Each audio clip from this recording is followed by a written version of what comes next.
When ye see these things come to pass, know ye that the kingdom of God is nigh at hand.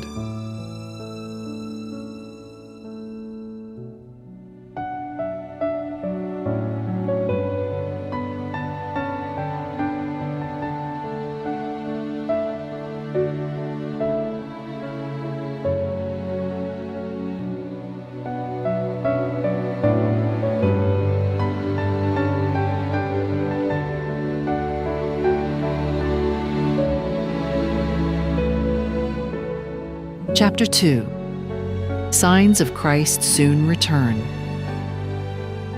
Crime, famines, pestilence. Satan is working in the atmosphere. He is poisoning the atmosphere. And here we are dependent upon God for our lives, our present and eternal lives.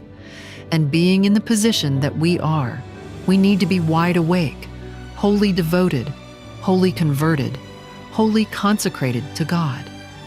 But we seem to sit as though we were paralyzed. God of heaven, wake us up.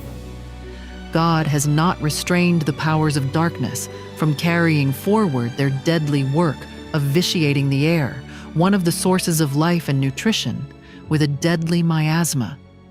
Not only is vegetable life affected, but man suffers from pestilence.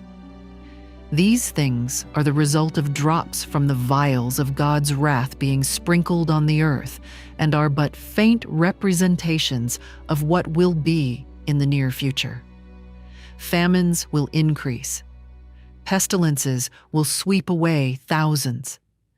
Dangers are all around us from the powers without and satanic workings within, but the restraining power of God is now being exercised.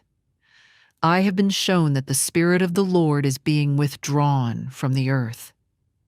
God's keeping power will soon be refused to all who continue to disregard His commandments. The reports of fraudulent transactions, murders, and crimes of every kind are coming to us daily. Iniquity is becoming so common a thing that it no longer shocks the senses as it once did. God's purpose in calamities. What mean the awful calamities by sea?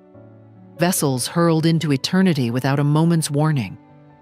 What mean the accidents by land?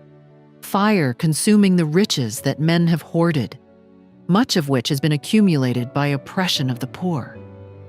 The Lord will not interfere to protect the property of those who transgress His law, break His covenant, and trample upon His Sabbath, accepting in its place a spurious rest day. The plagues of God are already falling upon the earth, sweeping away the most costly structures, as if by a breath of fire from heaven.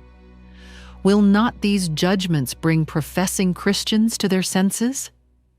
God permits them to come that the world may take heed, that sinners may be afraid and tremble before Him.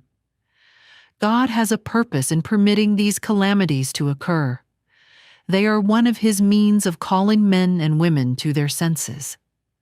By unusual workings through nature, God will express to doubting human agencies that which He clearly reveals in His Word.